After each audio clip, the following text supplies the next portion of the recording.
While developing our indie game Fading Echo, we needed a better way to connect several gameplay systems, and somehow that led us to Bob. At first, he was never meant to become an actual character. We originally talked about him as a joke during an early creature review. Someone pointed out that the Boblets were maybe a little too cute to fight. So naturally, the next idea was, what if one of them couldn't die at all? And once that idea was out there was no putting it back in the box. That's how Bob happened. But he didn't just become a character, he ended up solving a development challenge. At the time, we were trying to figure out how players could test perks and abilities in the game's central hub called the Bastion.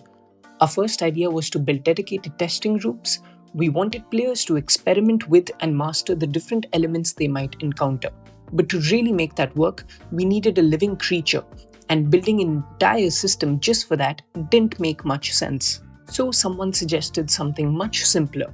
What if players could test everything on Bob? And just like that, he became our official ability tester. His job is pretty simple: get hit, stand up, and repeat.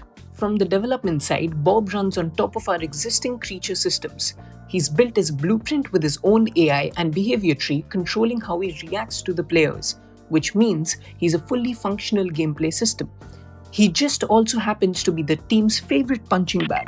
Lore-wise, things get a little interesting. Bob is what the Echoverse calls a wonder, a life form created by Vellum using ether.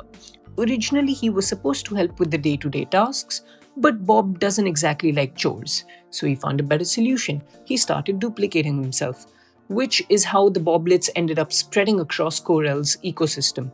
So, Vellum removed his cloning ability. Problem solved? Mostly. Because the fix had one small side effect. Bob became immortal, which is great for testing abilities and less great for Bob. I'm a lover, not a fighter. Once he started feeling like a real character, we knew he needed the right voice. So we brought in Sam Riegel. And I go by many names also.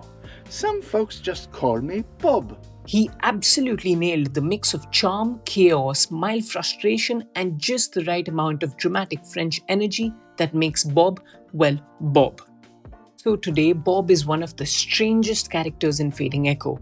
A joke that became a solution that became a character, and the one creature who will always be there when you unlock a new ability, whether he likes it or not.